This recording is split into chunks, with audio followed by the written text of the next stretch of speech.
పిన్ని పిన్ని ఏమిటి రాధమ్మా? ఏమిటి హడావిడి? ఏం జరిగింది? ఏం జరిగిందంటే అసలేం జరిగిందంటే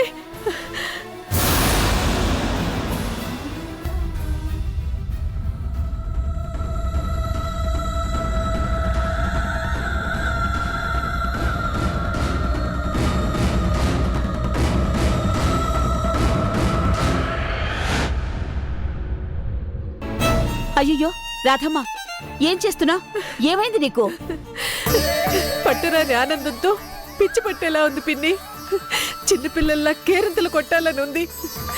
రెక్కలు కట్టుకుని ఆకాశంలోకి రివ్వమని ఎగిరిపోవాలన్నంత సంబరంగా ఉంది. ఓసి నీనట్లో గుప్పెడు పంచదార పోయా? అంత సంబరం కలిగించే శుభవార్త ఏదో నాకు చెప్పొచ్చు కదా, నేను సంతోషిస్తాను.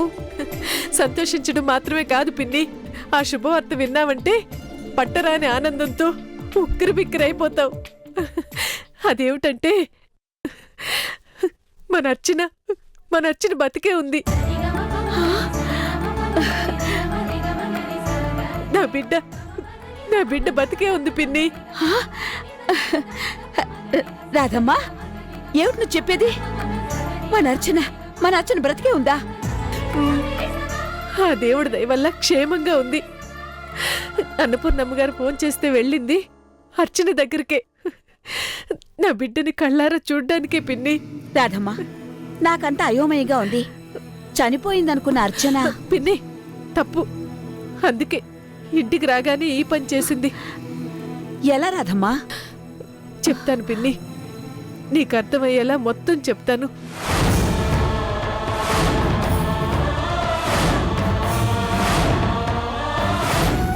ఎంత శుభవార్త చెప్పావు రాధమ్మా. మనందరికీ దూరం అయిపోయిందనుకున్న అర్చన క్షేమంగా తిరిగి రావడం, మర్చిపోయిన గతం మొత్తం గుర్తొచ్చి అందర్నీ ప్రేమగా పలకరించడం అద్భుతం. అవును పిన్ని, ఏ దేవుడు నా మొర ఆలకించాడో గాని గుండెలు బద్దలయ్యేలా ఏడ్చాను. కాని ఉన్నాడు, ఆ దేవుడు ఉన్నాడు పిన్ని. అవును రాధమ్మా, కాస్త ఆలస్యంగా జరిగినా అంతా మంచే జరిగింది. ఇప్పుడు మీకు ఒక్కళ్ళు కాదు, 2 బిడ్డలున్నారు. 2 బిడ్డల్ని కన్న తల్లివి నువ్వు. అవును పిన్ని, నాకు 2 బిడ్డలు. కానీ ఇంకేమిటి రాధమ్మా? భయంగా ఉంది పిన్ని. వాళ్ళిద్దరూ ఇక మీదటైనా సఖ్యతగా ఉంటారో ఉండరోనని గుండెల్లో గుబులుగా ఉంది. రాధమ్మా, అనవసరంగా ఎందుకు భయపడతావు? నువ్వు అనుమానిస్తున్నట్టు ఏమీ జరగదు, అంతా మంచే జరుగుతుంది. పిన్ని, నీ నోటి చలవ వల్ల అలాగే జరిగితే అంతకన్నా ఇంకేం అక్కర్లేదు. ముందా దేవుడికి దీపం వెలిగించి దండం పెట్టుకోవాలి. గర్భశోకంతో కుమిలిపోతున్న నాకు ఇంతటి మనోధైర్యాన్ని కలిగించినందుకు మనసారా కృతజ్ఞతలు చెప్పుకోవాలి.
అవును, ఉన్నాడు.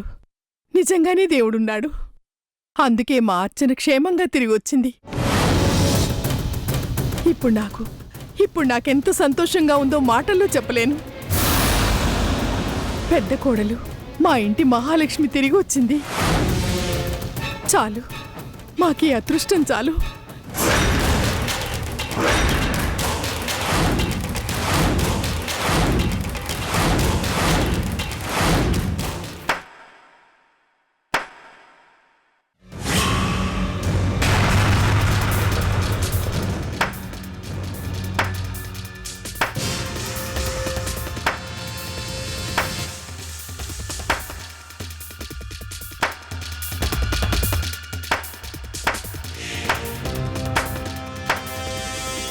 ఏంటి నుదుట బొట్టు చెరిగిపోయినా మొహం సంతోషంతో వెలిగిపోతోంది? ఇదంతా అర్చన తిరిగొచ్చినందుకేనా? సౌందర్య, అసలు ఎందుకొచ్చావు? ఈ ఇంటికి నీకు ఏ సంబంధం మిగిలిందని? అదే మాట అత్తయ్య. విడాకుల పత్రాల మీద కృష్ణ ఇంకా సంతకాలు పెట్టలేదు కాబట్టి నేను ఈ ఇంటికి ఇంకా కోడల్నే. కోడలివి కాదు, కొరివి దయ్యానివి. నీ పుణ్యవాని ఇన్నాళ్ళు అందరూ అష్ట కష్టాలు పడ్డాం. మనశ్శాంతి అన్నదే లేకుండా పోయింది. ఆ దేవుడి దయవల్ల అర్చన మళ్ళీ తిరిగొచ్చింది. అందరి బ్రతుకుల్లోనూ ఆనందాన్ని నింపుతోంది. ఇప్పుడు నువ్వొచ్చి ఆ ఆనందాన్ని సంతోషాన్ని ఆవిరి చేయాలని చూస్తే సహించేది లేదు. ఆపండి. ఏంటి గొంతు తెగలేస్తోంది? దాని అంట చూసుకునే కదూ? అవును, అర్చన వదిన తిరిగి వచ్చేసింది. మా అందరికి కొత్త ఊపిరిని పోసింది. ఇక ఇంట్లో నీ ఆటలు సాగవని గుర్తుంచుకో. మా బాగా చెప్పావు కల్పు. సౌందర్య, ఇక నీ పప్పులు ఉడకో. Shut up. మీరందరూ కట్టుకొని ఎదురొచ్చినా ఒంటి చేత్తో ఎదుర్కోగల సత్తా నాలో ఉంది. ఉంది. మనసుల్ని ముక్కలు చేసే రాక్షసత్వం, మనుషుల్నే మట్టు పెట్టాలనుకునే క్రూరత్వం నీలో ఉంది కాబట్టి నీలాంటి పాపిష్టి దానికి ఇంట్లో చోటు లేదంటున్నాను. ఆ మాట చెప్పడానికి మీరెవరు? ఇది హరిప్రసాద్ గారి ఇల్లు. ఈ ఇంట్లో కృష్ణకి వాటా ఉంది. చట్టపరంగా ఇంకా విడిపోలేదు కాబట్టి నాకు కూడా ఉంటుంది. ఛీ! వాటాలు, హక్కులు, డబ్బులు ఇవి తప్ప మనుషులు, మనసులు, విలువలు, బాధ్యతలు ఇవేవి ఉండవా? లేవు. లేకపోయినా ఈ ఇంట్లో ఉండే హక్కు నాకు ఉంది. కాదనుకునే వాళ్ళు కోర్టులో పెట్టుకోండి కేసు. సౌందర్య, చాలు. ఇంకొక మాట మాట్లాడినా సహించేది లేదు. సహించక ఏం చేస్తారు? ఏమైనా చేస్తాను. ఈ ఇంటికి పట్టిన శనిగ్రహానివి నువ్వు. పెళ్లి పేరుతో నా కొడుకు మెడకు చుట్టుకున్న గుదిబండవు నువ్వు. అయిన వాళ్ళందరి ఉసురు పోసుకుని అహంకారంతో విర్రవీగుతున్న నరరూప రాక్షసివి నువ్వు. ఏ అన్నపూర్ణ!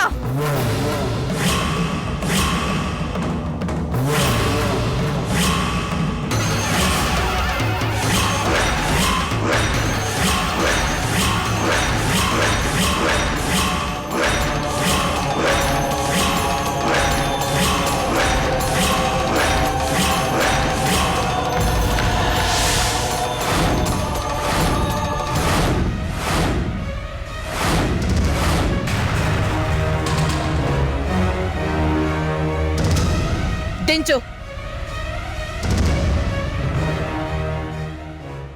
ఏం కూసావే? అత్తగారినే పేరు పెట్టి పిలిచే అంత గొప్పదానివైపోయావా? నాలుక కోస్తా.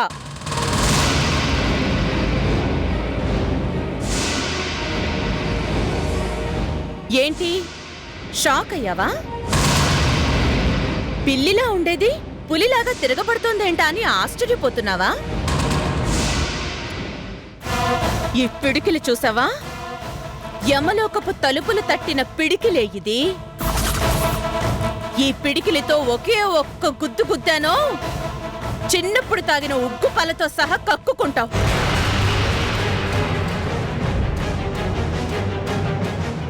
ఏయ్ చూడు, ఇలా నా కళ్ళల్లోకి సూటిగా చూడు. ఏం కనిపిస్తోంది? మృత్యువునే ఎదిరించి గెలిచిన ధీమా కదూ? ఆ ధీమాతోనే చెప్తున్నాను. ఇన్నాళ్ళు నువ్వు నాతో ఆడుకున్నా, ఈ క్షణం నుంచి నేను నీతో ఆడుకుంటాను.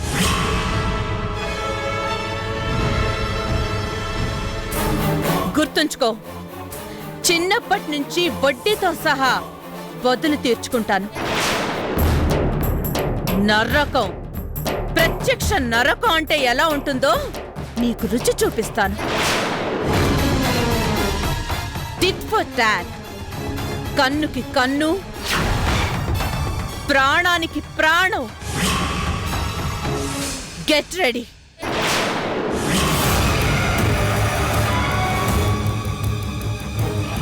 నువ్వు సజీవంగా కళ్ళ ముందు కనిపిస్తుంటే ఇక కేసు లేదు, ఏమీ లేదు.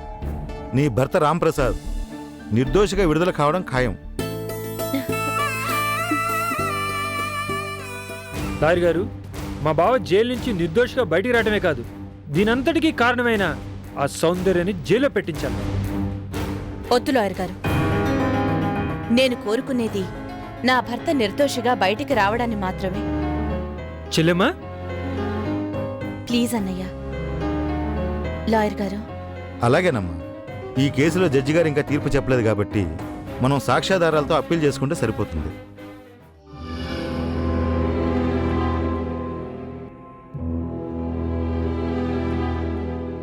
ఇదిగో అమ్మా, ఇక్కడ సంతకం పెట్టండి.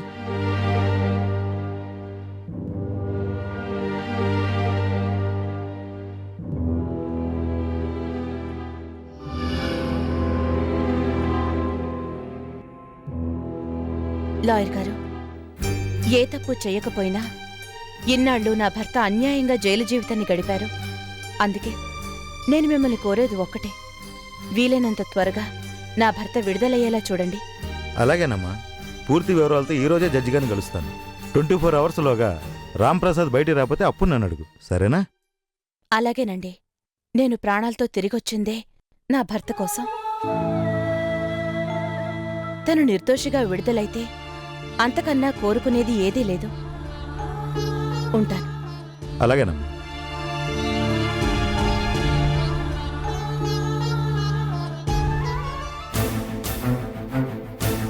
అదేంటి చెల్లెమ్మా, ఇంటి దగ్గరేమో ఆ సౌందర్యం మీద ఆవేశంతో అంతెత్తులు లేచావు, తీరా లాయర్ దగ్గర రాగానే నీ కష్టాలన్నిటికీ కారణమైన ఆ సౌందర్యని నేను జైలు పెట్టించమంటే వద్దు అన్నాను, అంతేగా? అంతేగానా? చెల్లెమ్మా, అసలు నువ్వేం మాట్లాడుతున్నావు నీకు అర్థమవుతుందా? చాలా బాగా అర్థం అవుతోంది, కానీ నీకే. నవ్వుతావేంటి? ఆ సౌందర్యం మీద పగ సాధిస్తావనుకుంటే పగ సాధించాలనే వద్దన్నాను. అంటే సౌందర్య హ్యాపీగా వేళకి తింటూ జైల్లో ఉంటే నా పగలా తీరుతుంది? ఇన్నాళ్ళు అది నాతో ఆడుకుంది, ఇక నుంచి నేను దాంతో ఆడుకుంటాను. బంతాట. అది బయటే ఉండాలి, అనుక్షణం నా చేతుల్లో ఓడిపోతూ నరకాన్ని చూడాలి, నరకాన్ని.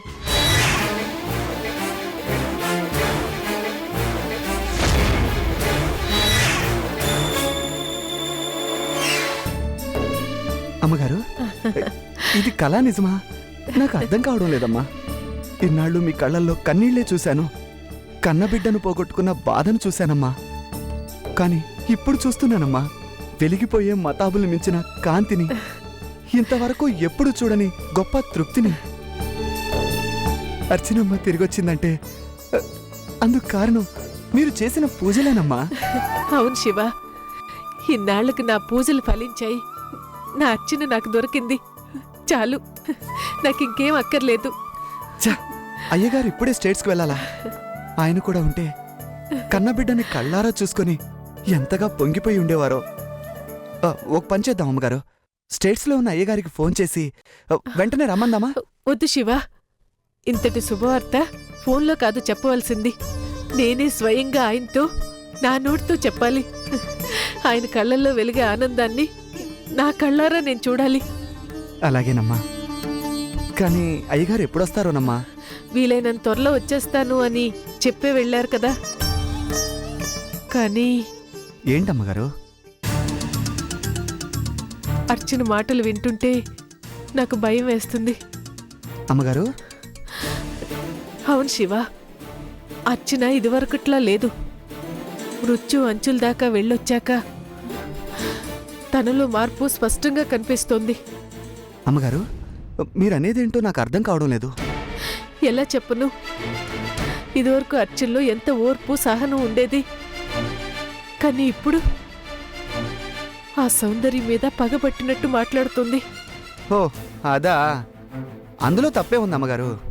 ఆ సౌందర్య చేసిన కుట్రల వల్లే మన అర్చనమ్మ అష్ట కష్టాలు అనుభవించింది. కట్టుకున్న వాడికి దూరం అయిపోయింది. కన్నీళ్లు పెట్టుకొని కుమిలిపోతూనే బ్రతికింది. ఇన్నాళ్లకి తిరిగొచ్చాక ఆ మాత్రం పౌరుషం చూపిస్తే సంతోషించాలి గాని బాధెందుకమ్మా? మీరు చెప్పినట్టు నిజంగా అర్చనమ్మ ఆ సౌందర్యకు బుద్ధి చెప్పగలిగితే చంపను చెల్లుమనిపించి, ఒసే రాక్షసి ఒళ్ళు దగ్గర పెట్టుకో, లేకపోతే నిలువునా నీ ప్రాణాలు తీసేస్తాను అని హెచ్చరించగలిగితే ఈ లోకంలో అందరికంటే ముందుగా శభాషాన్ని మెచ్చుకునేవాణ్ణి నేనే నమ్మగారు, నేనే. ఇన్నాళ్లకి ఆ సౌందర్య పొగరు దిగే రోజు దగ్గరకొచ్చిందనమాట. తప్పు శివ. ఏంటమ్మగారు తప్పు? మీరెక్కడో పాతకాలపు మనిషిలా మాట్లాడతారేంటి? అచ్చునమ్మ మీ బిడ్డ. మీ బిడ్డ గెలవబోతుంటే పొంగిపోవాలి కాని కంగారెందుకు? అర్చనమ్మ చేతిలో ఆ సౌందర్య ఓడిపోవాలి. ఊపిరాడక ఉక్కిరి బిక్కిరైపోతూ కుక్క చావు చావాలి. చాలే, నీతో చెప్పడం నాది బుద్ధి తక్కువ. వెళ్ళు, వెళ్ళి పని చూసుకో. ఏంటో నిజం చెప్పినా తిడతారు.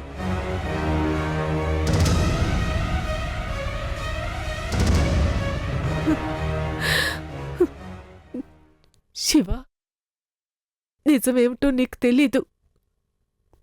నాకు తెలిసినా నేను చెప్పలేను. అర్చన, సౌందర్య ఇద్దరు నా బిడ్డలే. వాళ్ళిద్దరు పోరాటంలో ఎవరు గాయపడ్డా కన్నీళ్లు పొంగుకొచ్చేది మాత్రం ఈ కన్న తల్లి కళ్ళల్లోంచేనయ్యా.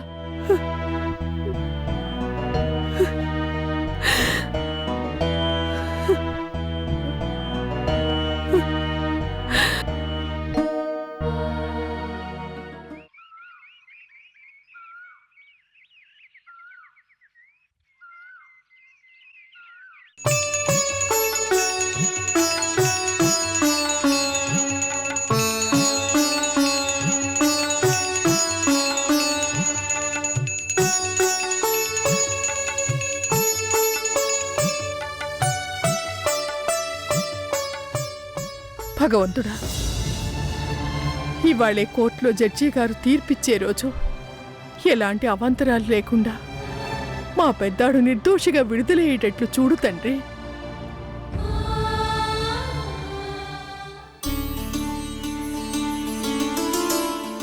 అత్తయ్య గారు, మీరేం టెన్షన్ పడద్దు. బావ తప్పకుండా నిర్దోషిగా విడుదలై వస్తాడు. అయినా ఈరోజు కోర్టుకు వెళ్తుంది ఎవరనుకున్నారు? అర్చన, మా చెలై అపరి సావిత్రిలాగా బయలుదేరుతుంది.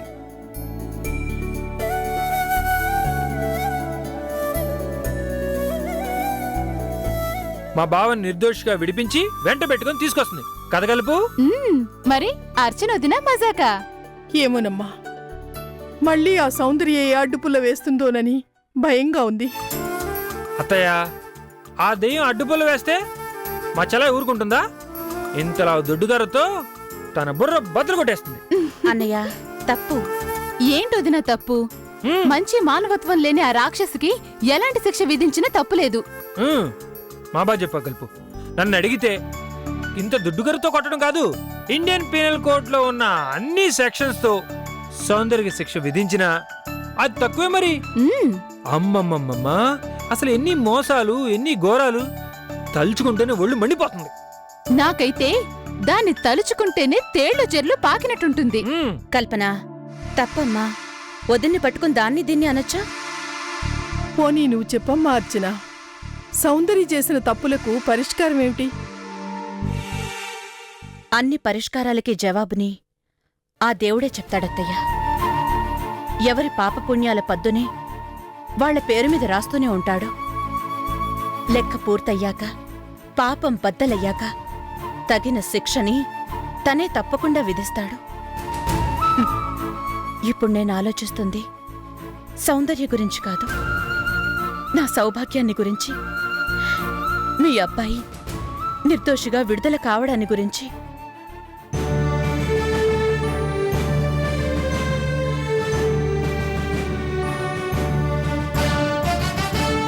తన భార్య అర్చనని తానే హత్య చేయించాడు అనే అభియోగంతో రిమాండ్ ఖైదీగా ఉన్న ముద్దాయి రాంప్రసాద్ కేసును తిరిగి పరిశీలించాక హత్యకు గురైంది అని భావించిన శ్రీమతి అర్చన సజీవంగానే ఉన్నందువల్ల, ముద్దాయిపై ఆరోపించబడిన నేరం రుజువు కానందువల్ల, శ్రీమతి అర్చన తాను బతికే ఉన్నందువల్ల, తన భర్త నిర్దోషి కాబట్టి జైలు నుంచి విడుదల చేయవలసింది అని చేసుకున్న అభ్యర్థనను మన్నిస్తూ ముద్దాయి రాంప్రసాద్ని నిర్దోషిగా నిరపరాధిగా భావించి కేసుని కొట్టేస్తూ జైలు నుంచి విడుదల చేయడమైనది.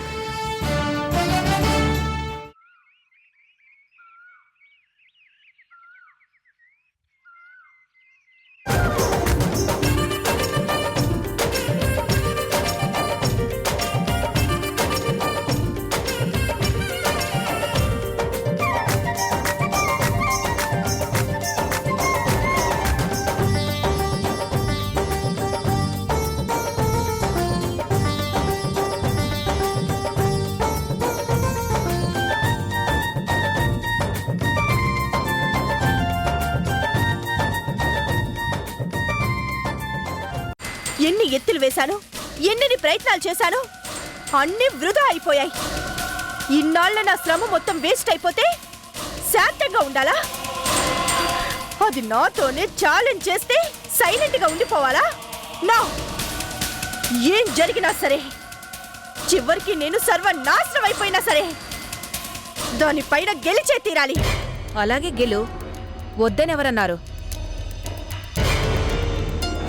కానీ గెలవడానికి కావాల్సింది ఆవేశం మాత్రమే కాదు, ఆలోచన కూడా. మమ్మీ, అవును, ఆలోచన లేకుండా నువ్వు చేసిన ఒకే ఒక తప్పేంటో తెలుసా? ఆ రోజు అర్చన కారు లోయలో పడగానే చచ్చిపోయి ఉంటుందిలే అని ఊరుకోవడం. కానీ దాని చావుని ఆ రోజే కన్ఫర్మ్ చేసుకునుంటే ఈ రోజు నీకు ఈ టెన్షన్ ఉండేది కాదు, ఇంత అవమానము జరిగేది కాదు. Yes mummy, you're right. ఆ రోజే కొన ఊపిరితో ఉన్నా దాని గొంతు నులిమేసుంటే ఈ పరిస్థితి వచ్చేదే కాదు. But no problem. ఇన్నాళ్ళు నన్ను చూసి పారిపోయే శత్రువుని వేటాడాను. కానీ ఇప్పుడు ఎదురు తిరిగి పోరాడే శత్రువుతో తలపడతాను. గెలిచినా ఓడినా ఇదే నిజమైన థ్రిల్ అంటే. నా కూతురు ఓడిపోకూడదు, గెలవాలి, గెలిచి చూపించాలి. గెలుస్తాను మమ్మీ. దెబ్బకి దెబ్బ తీసి దానికి నా కెపాసిటీ ఏంటో చూపిస్తాను. అది చావుని గెలవచ్చేమో కానీ ఈ సౌందర్యాన్ని మాత్రం గెలవలేదు. No way.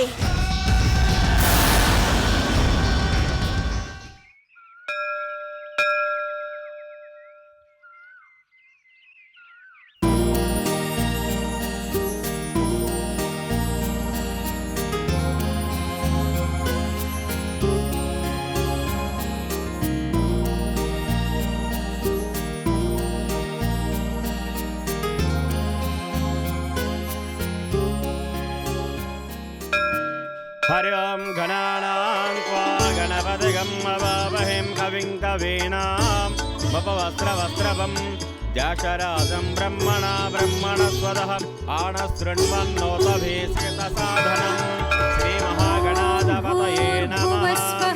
हिरण्यवर्णां हरिणीं सुवर्णरजतस्रजां हरि ओं श्रीदुर्गादेव्यै नमः। कात्यायनाय विद्महे कन्याकुमारधीमहि तन्नो दुर्गा प्रचोदयात्। हरि ओं सहस्रशीर्षा पुरुषः सहस्राक्षसहस्रवातुं स्वभावं विद्युदारुत्वात् पञ्चतिष्ठदशाङ्गलं पुरुष एवेदकं सर्वं यद्वातं यज्ञभव्यं कृतानुदानस्य स्येनः यदन्नेनाद्रोऽपि एतावानस्य महिमां हताव्याय पुरुषः पादोऽस्य विश्राभूतानि त्रिपादस्य अमृतुन्दिवीं त्रिपादोर्धावदयपुरुषः पादोऽस्य भवात्मनः तथा विश्वन्यग्रामतु शासनानसने अभिं तस्मै तस्मात्विराणजायतां श्रीदुर्गादेव्यै नमः कात्यायनाय विद्महे कन्याकुमार धीमहि तन्नो दुर्गा प्रचोदयातु ओम केशवाय नमः पादव पूजयामि ओम गोविन्दाय नमः गुल्फो पूजयामि श्री दुर्गा देव्यै नमः सर्वमंगल मांगल्ये शिवे सर्वार्थसाधके शरण्ये त्र्यंबके देवी नारायणे नमोस्तुते श्री दुर्गा देव्यै नमः इति आनंद कर्पूरनीराजनं वेदाहमेतं बर्हं महन्तं आदित्यवर्णं तवहस्तवानि జగజ్జనని మళ్ళీ నా జీవితంలో ఇలాంటి రోజు వస్తుందని, నా అర్చనతో కలిసి మళ్ళీ నీ ముందు ఇలా నిలబడే భాగ్యం లభిస్తుందని కల్లో కూడా అనుకోలేదు. అనుకోని ఈ అదృష్టానికి కారణం నా భార్య అర్చన. ఈ దేవత పుణ్యమా అని ఇవాళ నేను ప్రాణాలతో ఉన్నాను. ఈ నిజాన్ని నా ఆఖరి శ్వాసని వదిలేదాకా మర్చిపోను.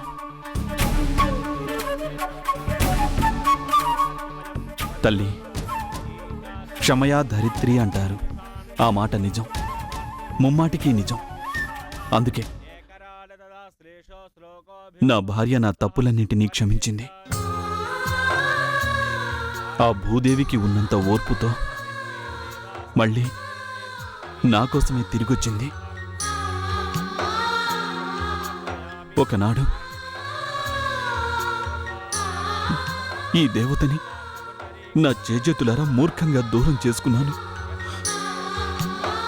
కాని ఇప్పుడు నీ సాక్షిగా చెప్తున్నాను, ఈ జన్మలోనే కాదు, 7 జన్మలకి తనని వదులుకోను.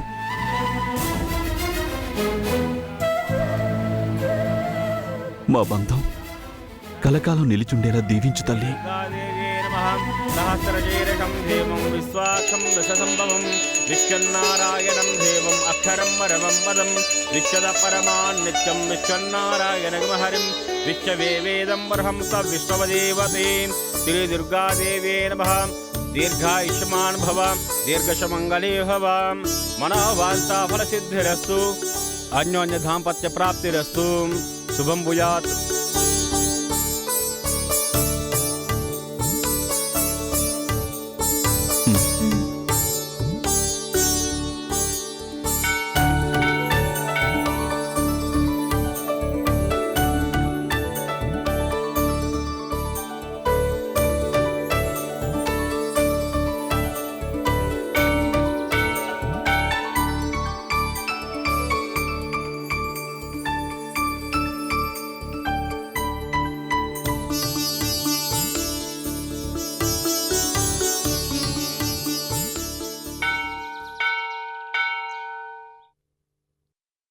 అమ్మవారి ముందు ఎందుకంత ఎమోషన్ అయ్యారు?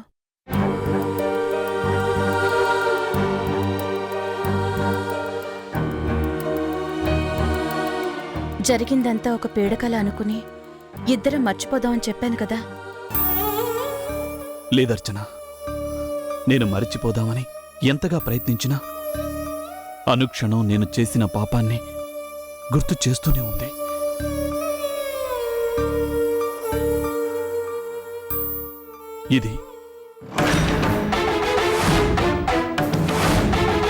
ఇదే ఒకనాటి కాళరాత్రి వేళ విచక్షణ నశించిన పశువుల నేను నీ మెడలోంచి తెంపేసిన పవిత్రమైన మాంగల్యం. ఇదే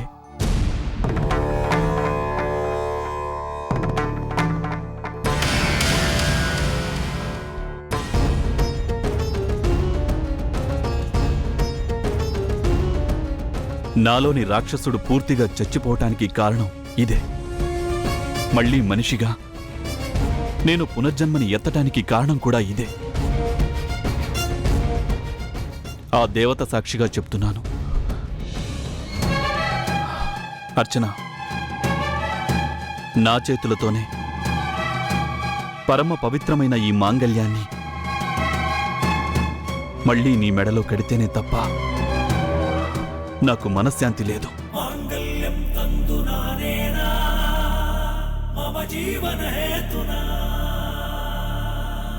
అష్టదిక్పాలకుల సాక్షిగా, పంచభూతాల సాక్షిగా, ఈ కోవెలలో నిలవై ఉన్న ఆ జగజ్జనని సాక్షిగా నేను చేసిన పాపాన్ని నేనే ప్రక్షాళన చేసుకుంటాను. నా చేతులతోనే మళ్ళీ నీ మెడలో 3 ముళ్ళు వేస్తాను. ఆగండి.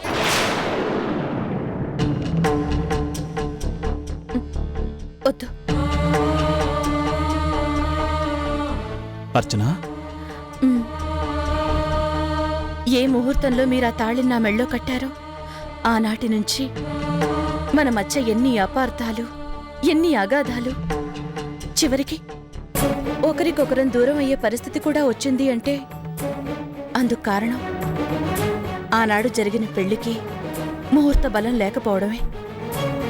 అర్చన, ఏంటి నువ్వనేది? బాధని కలిగించేదే అయినా నిజం, గుండెల్ని పిండేసేదే అయినా నిజమేనండి. కాదనలేని నిజం. అదేంటి అర్చన, మన పెళ్లి జరిగింది కూడా ఆ సీతారాముల కళ్యాణం జరిగిన శుభలగ్నంలోనే అన్నారు కదా? అందుకే కాబోలు మన జీవితాల్లో కూడా ఈ అగాధం, ఈ వియోగం, ఇన్ని గండాలు. అందుకేనండి ఇప్పుడొద్దు, ఈసారైనా మంచి ముహూర్తం చూసి పెద్దలందరి సమక్షంలో ఆ తాళి నా మెళ్ళో కడుతురుగానే. ప్లీజ్ నా మాట వినండి. మరి అప్పటిదాకా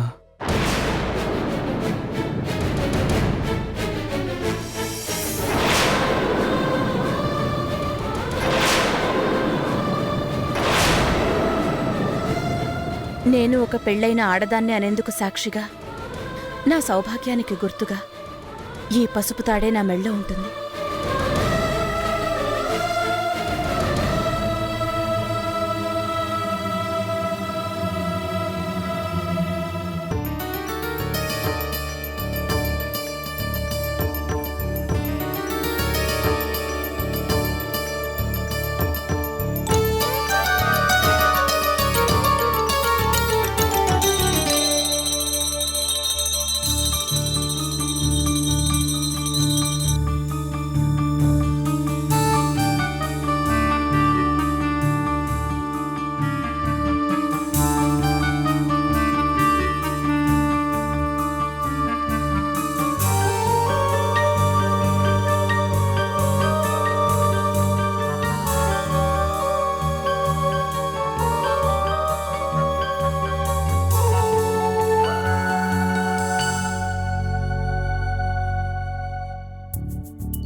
బాయ్. బాయ్.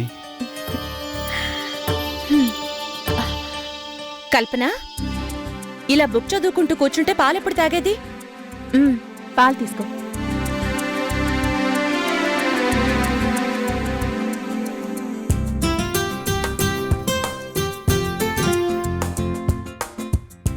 లలి,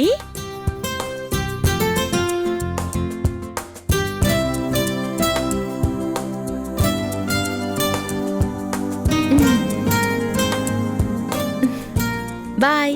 జాగ్రత్తగా వెళ్ళరా. బాయ్.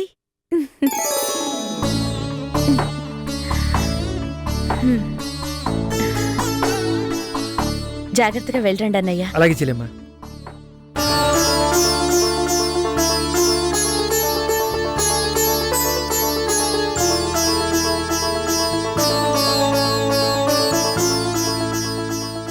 అత్తయ్య, ఏంటి అలా చూస్తున్నారు?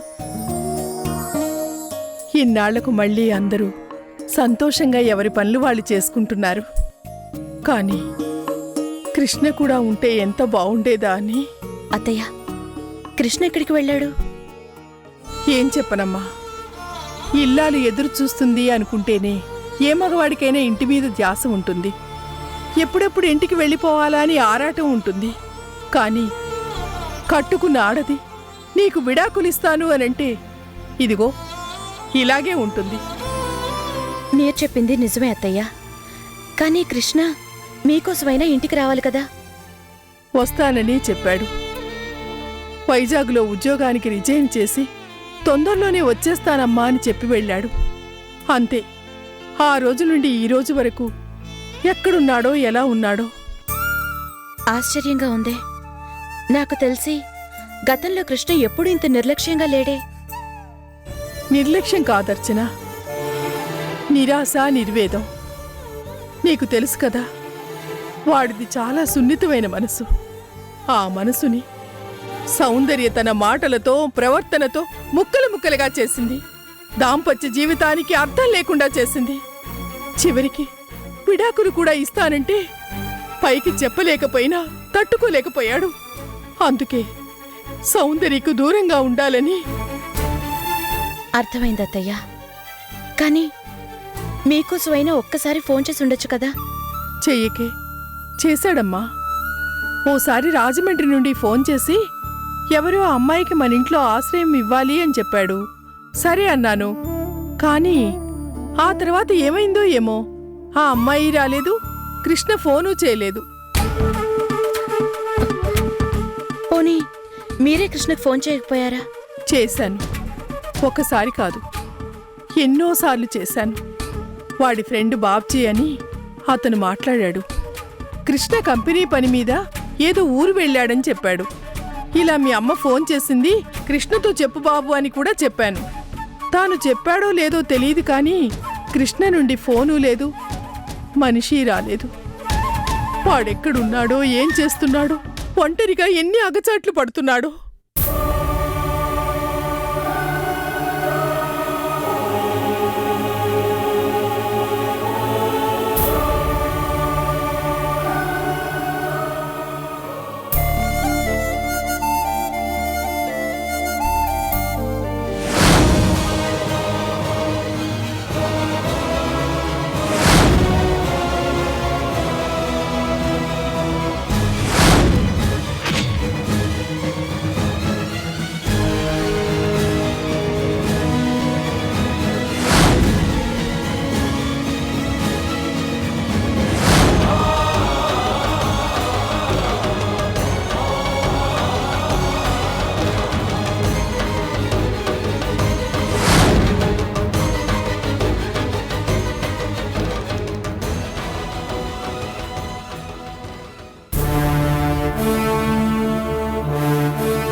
పాలు తాగలేదు, బ్రెడ్ తినలేదు. అలా శూన్యంలోకి చూస్తూ దేని గురించి ఆలోచన? సూర్య గురించి. కృష్ణ? అవును బాబ్జీ. సూర్య రుద్రగాడి చేతిలో ఎంత నరకాన్ని అనుభవిస్తుందో తలుచుకుంటుంటేనే గుండె చెరువైపోతుంది. కృష్ణ, ఇప్పుడు బాధపడి మాత్రం నువ్వు చేయగలిగింది ఏముంది చెప్పు? నా బాధంతా చనిపోయే ముందు ఆ సీనయ్యకి ఇచ్చిన మాట నిలబెట్టుకోలేకపోయానంట అని. నేను చెప్పినట్టు సూర్య అర్చనగా హైదరాబాద్ వెళ్ళుంటే తను క్షేమంగా ఉండేది, అన్నయ్య కూడా నిర్దోషిగా బయటకు వచ్చి ఉండేవాడు. కానీ తను ఇక్కడే ఉండడం వల్ల వచ్చిన ఫలితం ఆ రుద్రగాడి చేతిలో. కృష్ణ, వదిలేరా.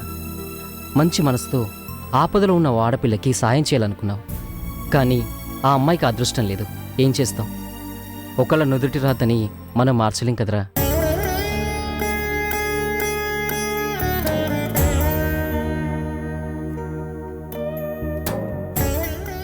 సార్, డాక్టర్ గారు రమ్మంటున్నారు, మీతో మాట్లాడాలంట. వస్తున్నాను. కృష్ణ,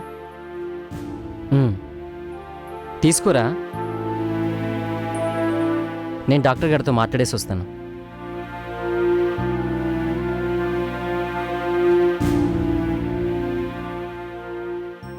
డాక్టర్ పిలిచారంట? రండి, కూర్చోండి. ఇప్పుడే ఎక్స్రే రిపోర్ట్ వచ్చింది. మీ ఫ్రెండ్కి కత్తిపోటు వల్ల కడుపులో తగిలిన గాయం పూర్తిగా నయమైపోయినట్టే. అంటే మా కృష్ణని డిశ్చార్జ్ చేస్తారా డాక్టర్? కానీ ఇప్పుడు కాదు, మరొక వారం రోజులు చూసి ఎలాంటి కాంప్లికేషన్స్ లేకుండా ఉంటే అప్పుడు తప్పకుండా డిశ్చార్జ్ చేస్తాం. Thank you doctor. అవును, మీరు తప్ప కృష్ణ కోసం వాళ్ళెవరూ రాలేదేంటి?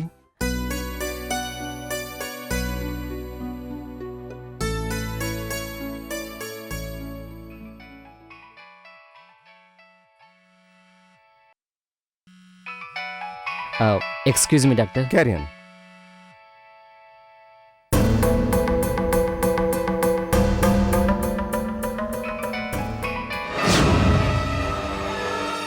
కృష్ణ వాళ్ళ ఇంటి నుంచి ఇప్పుడు ఏం చేయాలి?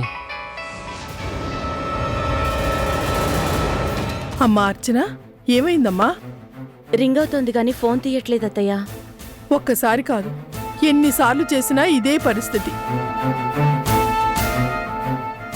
కృష్ణ, మీ ఇంటి నుంచి ఫోన్ రా.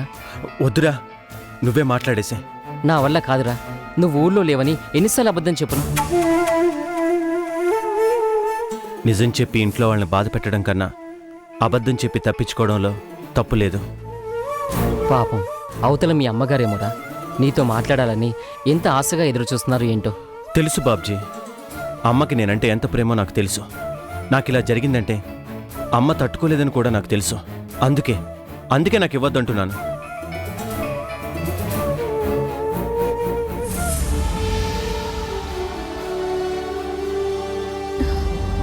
అత్తయ్య, నేను వచ్చేశాను కృష్ణ అని చెప్పాలని ఎంతో ఆశగా ఫోన్ చేస్తే, మీ అన్నయ్య నిర్దోషిగా విడుదలయ్యాడు అని చెప్పాలనుకుంటే ఫోన్ చేసిన ప్రతిసారి ఏం చేస్తావమ్మా?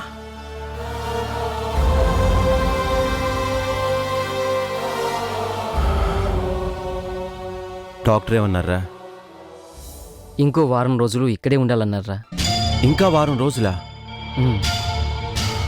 ఛా, ఇదే అజ్ఞాతంలో ఉంటూ ఇలాగే నాటకాన్ని కంటిన్యూ చేస్తూ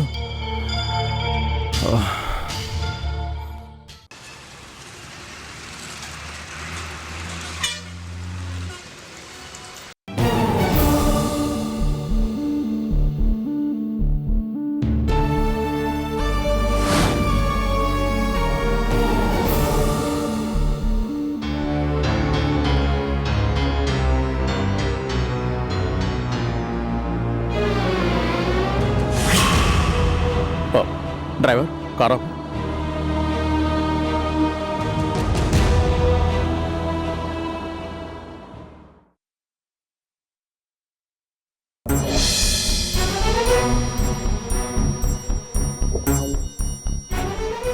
క్షమించండమ్మా.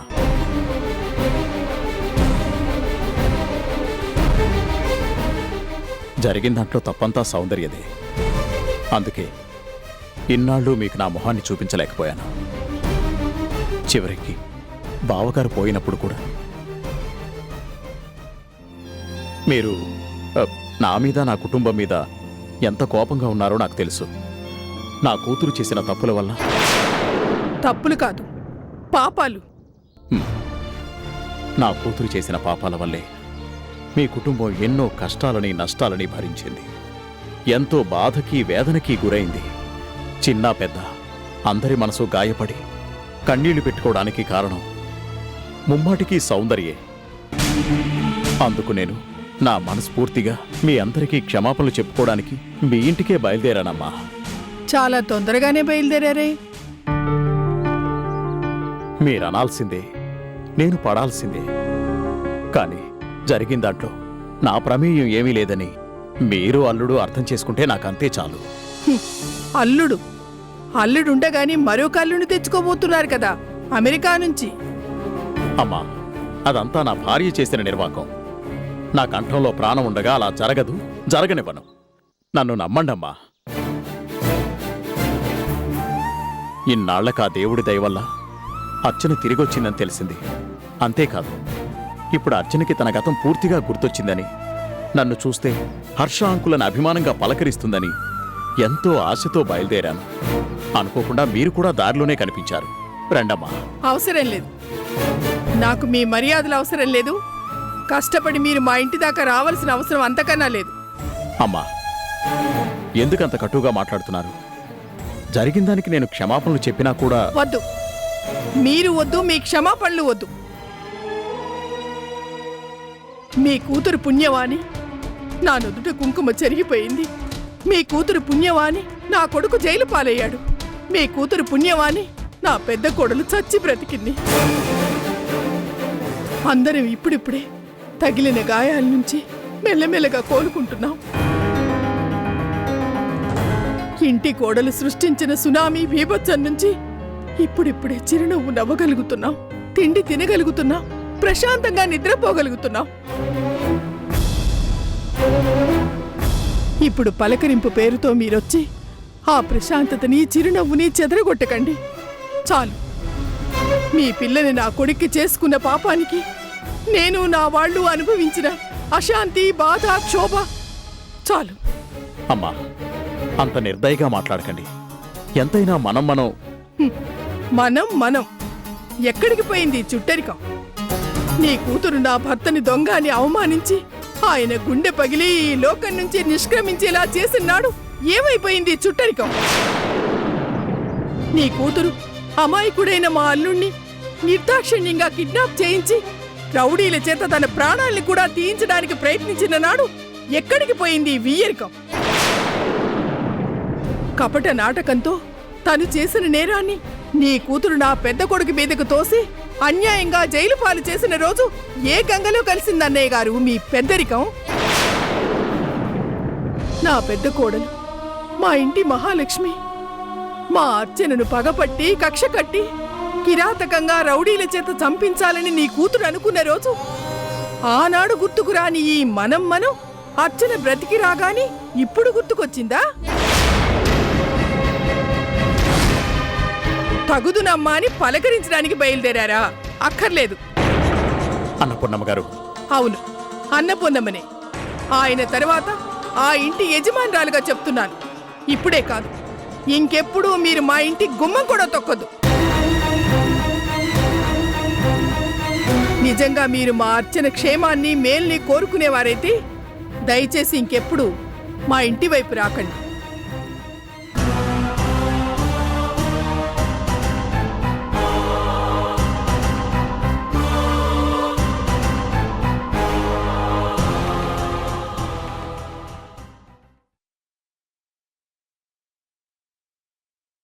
చెప్పేశాను, నిర్మోహాటంగా చెప్పేశాను. కుండ బద్దలు కొట్టినట్టు అన్ని మాటలు ముఖం మీదే చెప్పేశాను. అత్తయ్య, ఎవరికి చెప్పారు? ఏం చెప్పారు? ఇంకెవరికి? ఆ రాక్షసుకి జన్మనిచ్చాడే ఆ పెద్ద మనిషికి. అంటే హర్ష అంకుల్కా? ఆయనకే. బాబూ, నీకు నీ కూతురికి ఓ దండం అని చెప్పేశాను. అత్తయ్య, హర్ష అంకుల్ మీకు ఎక్కడ కనిపించారు? మార్కెట్ నుండి వస్తుంటే కనిపించాళ్లే. తన కూతురు చేసిన దగుల్బాజీ పనులన్నిటినీ నేను పెద్ద మనసుతో క్షమించాలట. ఆయన పోయినప్పుడు కూడా రాని పెద్ద మనిషి ఇప్పుడు నువ్వు వచ్చావని తెలిసి ఆనందంతో పొంగిపోతున్నాడట. నేను క్షమించి ఇంటికి రమ్మంటే ఎగేసుకుంటూ వచ్చేస్తాడట.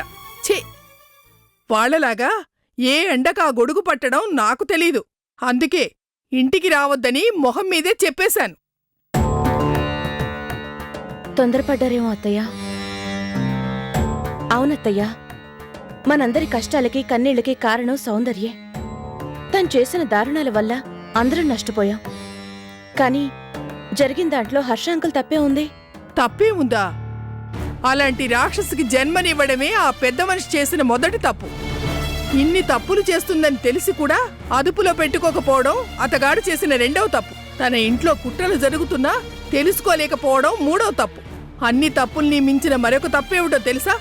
కృష్ణకు విడాకులిచ్చి సౌందర్య మరొక పెళ్లికి సిద్ధపడుతూ ఉంటే చేతగాని వాళ్లాగా చూస్తూ ఉండిపోవడం ఈ జన్మకు క్షమించరాని పెద్ద తప్పు. అత్తయ్య, అంటే సౌందర్య కృష్ణతో ఆ తల్లే ఎగదోసిందో, ఈ కూతురు బుర్రకే పుట్టిందో కృష్ణకు విడాకులిస్తానని వాళ్ళమ్మతో పత్రాలు పంపించింది, సంతకాలు చేయించడానికి. నిజంగానా? ఏనాడు మాత్రం సక్రమంగా అది నా కొడుకుతో కాపురం చేసింది కనుక వాడున్నన్ని రోజులు వాణ్ణి కాల్చుకు తింది. ఎవరికీ మనశ్శాంతి లేకుండా చేసింది. స్వర్గం లాంటి ఈ ఇంటిని నరకంగా మార్చేసింది. అలాంటి ఆడదానికి ఏ మగాడికి భారీగా ఉండే యోగ్యత లేదు. ఏ కుటుంబంలో కోడలిగా బ్రతికే అర్హత లేదు. అందుకే అదివ్వడం కాదు, కృష్ణ రాగానే నేనే దాని మొహాన్ని కొట్టిస్తాను విడాకు. ఆ తర్వాత మళ్ళీ పెళ్ళే చేసుకుంటుందో ఏ గంగలోనూ దూకుతుందో దానిష్టం, దాని తల్లిష్టం. కలుపుకోవాలంటే 100 ఏళ్ళు ఎదురు చూడాలి, కానీ తెగదెంపులు చేసుకోవాలంటే ఒక్క క్షణం చాలు.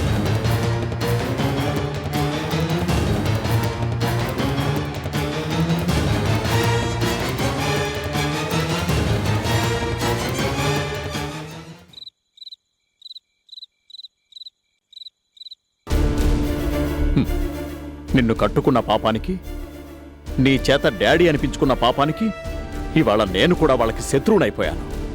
ఇన్నాళ్లకి అర్చన మళ్ళీ తిరిగొచ్చిందని తెలిసి సంతోషంగా వెళ్ళి పలకరిద్దామనుకుంటే ఆ అన్నపూర్ణమ్మ మీ ముఖాన కొట్టినట్టు రావక్కర్లేదు అంది. ఎన్నిసార్లు చెప్తారు? వినలేక చచ్చిపోతున్నాం. అవును డాడీ, అదొస్తే మీరు వెళ్ళి చూడటం ఏంటి? చాలు ఇలా మాట్లాడే.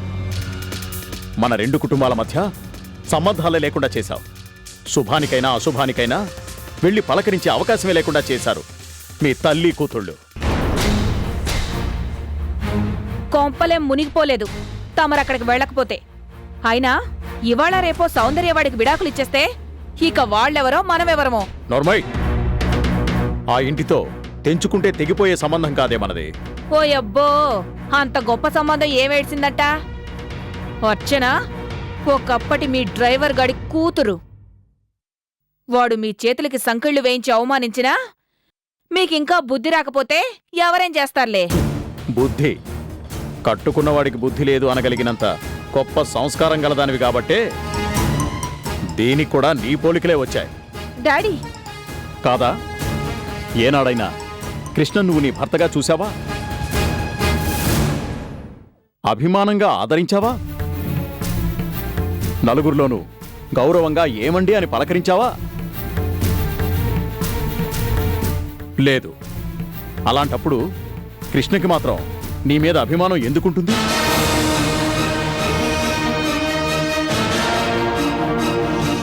అతగాడి అభిమానం కోసం నా కూతురేమీ దేవరించట్లేదు. రేపో మాపో విడాకులు రాగానే సంగీత, కూతురి కాపురాన్ని సరిదిద్దడానికి బదులు నువ్వే దగ్గరుండి నిప్పులు పోస్తావా? డాడీ, మమ్మీతో కాదు, నా ప్రాబ్లం గురించి మాట్లాడాలనుకుంటే నాతోనే మాట్లాడండి. నీతో మాట్లాడేంత గొప్పవాణ్ణి కాదమ్మా నేను మామూలు మనిషిని. అందుకే మీ అమ్మ గయ్యాళితనాన్ని ఇన్నేళ్లుగా సహిస్తున్నాను, భరిస్తున్నాను. నిన్ను కూడా తనదారిలోకే మళ్లించి మనుషుల విలువల్ని, అయిన వాళ్ళ అవసరాల్ని అర్థం చేసుకోకుండా మూర్ఖంగా, మొండిగా, ఓ పొగరుబోతుగా తయారు చేసినా కూడా ఏమీ చేయలేక నిస్సహాయంగా చూస్తూ ఉండిపోయాను.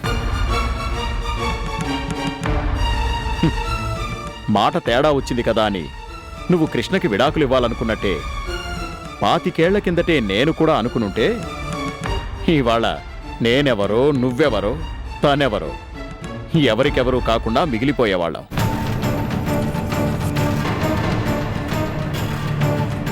అలా కాకుండా ఇంత జరిగినా కూడా ఇంకా మనం ఇక్కడ ఇలా కలిసి మాట్లాడుకుంటున్నామంటే అందుకు కారణం ఏంటో తెలుసా? సర్దుకుపోవడం. భార్యాభర్తల్లో ఎవరో ఒకరు సర్దుకుపోతేనే ఆ కాపురం నిండు నూరేళ్లు నిలబడుతుంది.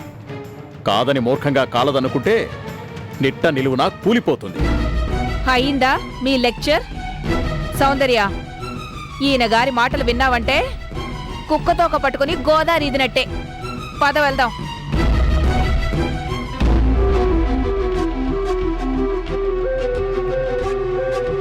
కుక్కకున్న విశ్వాసం మీ తల్లి కూతుళ్లకుండుంటే కథ ఇంత దూరం వచ్చేదే కాదు.